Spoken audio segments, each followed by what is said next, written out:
Alright, so last time we saw, given a representation of a group, we can define its character to be the trace of the corresponding matrix. That's the character at the element G, by the way. And this gives rise to a function, which we call the character, from G to the field. And we saw that these characters are class functions. So let C of G be the vector space of class functions. For a given conjugacy class, you can let E sub C of G be 1 for elements in the conjugacy class and 0 everywhere else. Then this set is a basis for the conjugacy class. For the space of class functions. In particular, the dimension of the space of class functions is the number of conjugacy classes of G. Now from here on out, we're going to choose K to be C. And I mean quite literally. It's not just algebraically closed, it's actually the complex numbers. That's the most classical case of representation theory, and a lot of effort is put into figuring out what happens when you don't work over C, and it's a lot harder. So why do we want to work over C? Because we're going to turn this into an inner product space, which means we're going to put something that looks like a dot product.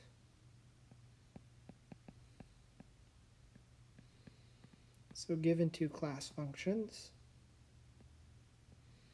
we're going to define their inner product. So the angle between the two vectors is going to be defined to be 1 over the order of G times the summation over every group element. The conjugate of f of G. Oh, I just realized, bad notation here. Let me replace this. Phi and psi. Because you can't use G twice. So the angle between phi and psi is going to be phi conjugate of G times psi of G. So in advanced linear algebra courses, they talk about inner products over R, vector spaces over R, and vector spaces over C. And you can check, if you really, really want to, that this is in fact an inner product.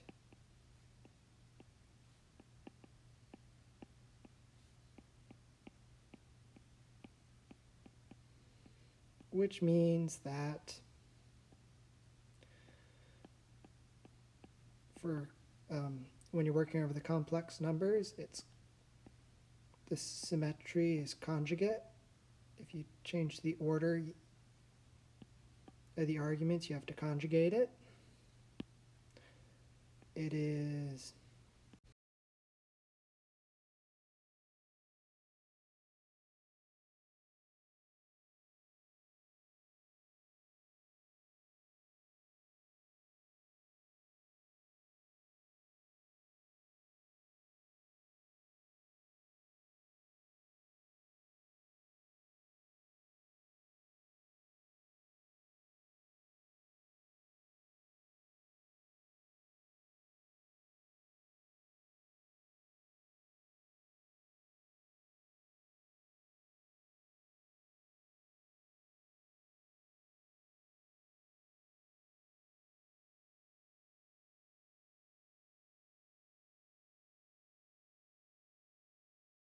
So these are 3 things we have to check, and eventually in a later video I will come back and fill in the details with the proofs. But for now, this is the definition of an inner product, and it turns out this actually is an inner product. So what's the point of the inner product? Well, it allows you, there's a remarkable theorem regarding the irreducible representations with regards to this inner product. Suppose you have phi 1 through phi k. These are all the irreducible representations of G. And let chi 1 through chi k be the corresponding characters. So chi I is the character phi I. Then chi 1 through chi k is an orthonormal basis.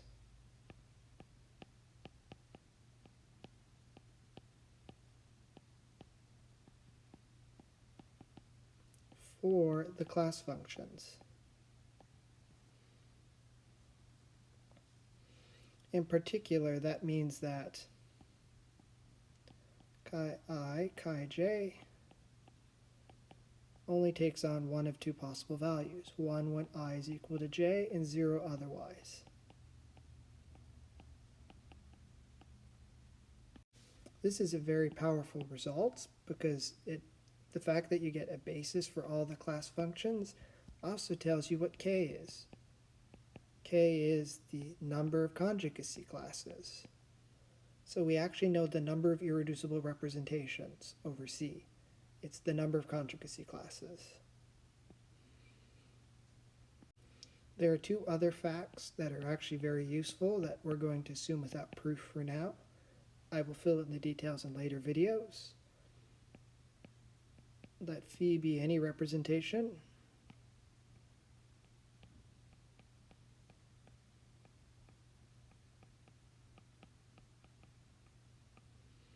And phi I be irreducible. Well, let me just point out, then you know that phi I decomposes as a direct sum of irreducible representations, some copies of irreducible representations. And let chi be the character for phi.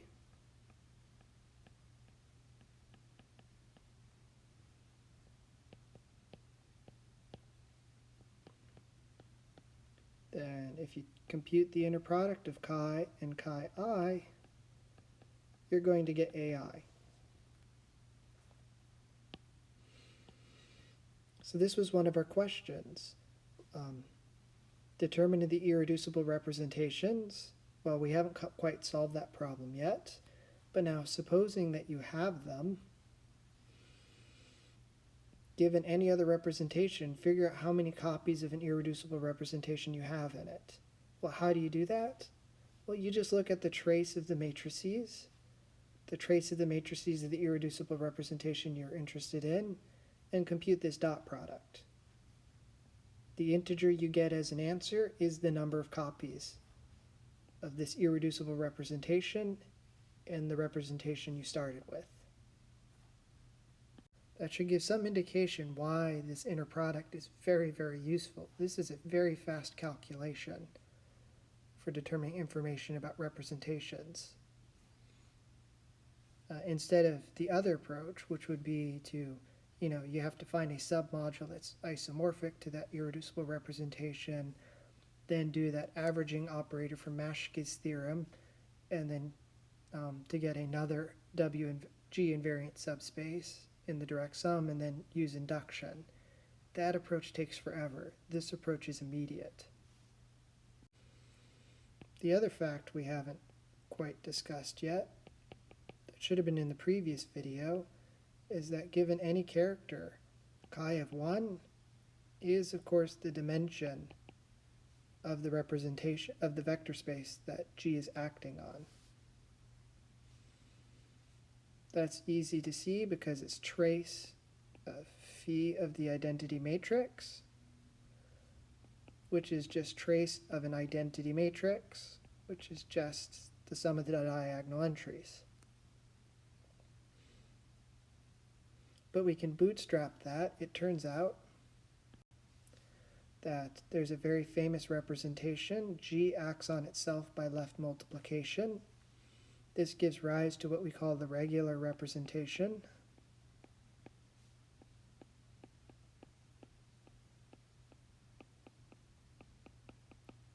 Rho. If you look at the corresponding character with respect to rho, and you take its inner product with any irreducible representation, what you're going to get is the dimension of that irreducible representation.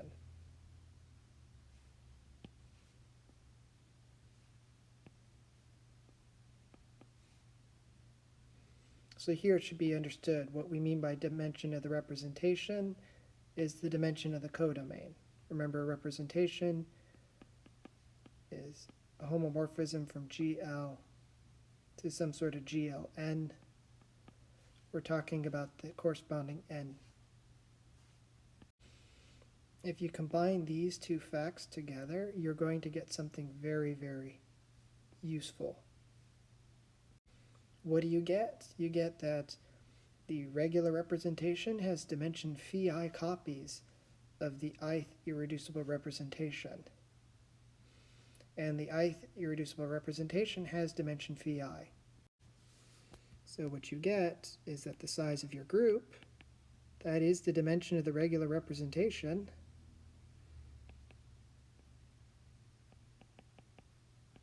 it's actually the sum of the dimensions of the irreducible representation squared.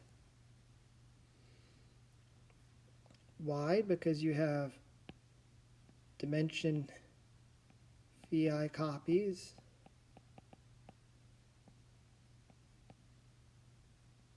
of vi in the regular representation.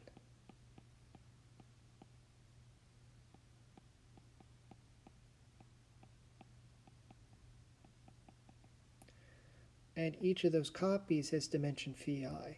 And so altogether they contribute dimension phi I squared. And each of them is not isomorphic when you switch from phi I to phi j, and so the sum of the squares adds up to the dimension of the group.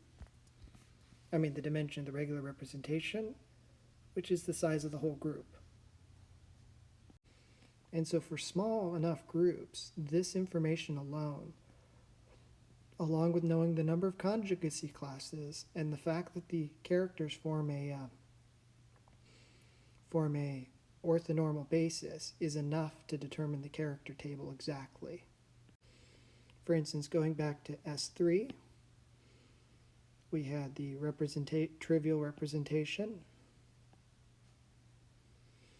We had the sign representation, and these were their characters. There are 3 conjugacy classes, so there are 3 irreducible representations. So now we know there has to be 3 irreducible representations. Moreover, whatever their dimensions are, we'll call those phi 1, phi 2,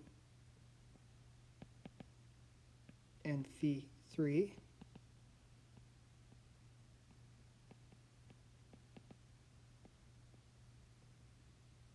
They have to add, the square of the dimensions has to add up to 6, the size of the symmetric group. So we have 1 plus 1 plus an unknown number, squared equals 6.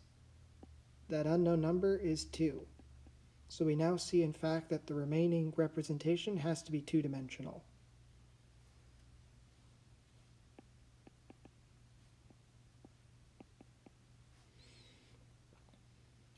What do we get from that? Well, that is the trace, that is the value at the identity, which is this first conjugacy class.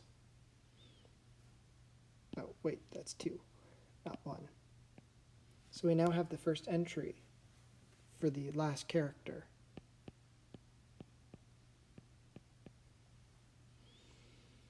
And so we just need to figure out what these other 2 entries are.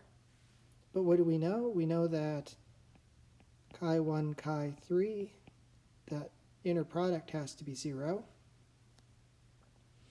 And chi1, chi2, chi3, the inner product has to be 0. And what is that inner product? It's 1 over 6 times, well, these are real numbers, so we don't have to care about conjugation anymore. And so we get these equations. So the 2 times 1 is from here, the a times 1 is from here, and the b times 1 is from here. This coefficient of 3 comes from the fact that you also have to keep track of the size of the conjugacy classes, because remember the inner product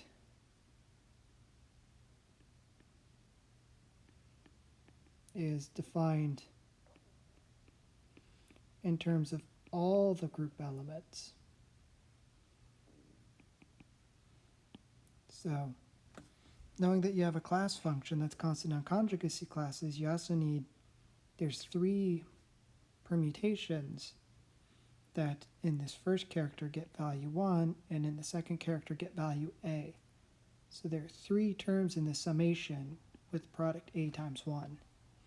Likewise, the 2, 3 cycles appear in the summation with product b times 1. So the point is, when you're doing this dot product, you also have to normalize each term by multiplying by the size of the conjugacy class. Likewise, if we require the inner product of the second 2 characters to be 0, the same thing happens, only there's a minus here instead of a plus. And so we just need to solve this system of equations for a and b. And so let's go ahead and do that. Simplifying, we get these equations, both equal to 0. If you move the 1/3 over to the other side as negatives, you can rewrite this as a matrix equation. And now you can do good old high school linear algebra and solve. And you should see that one solution would be where a equals 0 and b equals -1. And that's the only solution. And so we managed to fill in the third character with 0 and -1. And so these are 3 linearly independent vectors whose pairwise inner products are 0. And you can also check that the inner product with each with themselves is 1. Namely because, again, remember, this gets multiplied by 3 and this gets multiplied by 2. And so 3 times plus 2 plus 1 is 6. Divided by 6 is 1. Here, when you square -1, you get 1. So the same thing happens. This is the only one that's interesting. You get 4 here, 1 here, but this gets multiplied by 2. And so again, we do in fact have our 3 independent characters. And so there's our basis. Of course, this doesn't tell us what the representation is, but it does tell us what the character is for it. So now we see how the theorems could be used to give us the characters for 3 irreducible representations.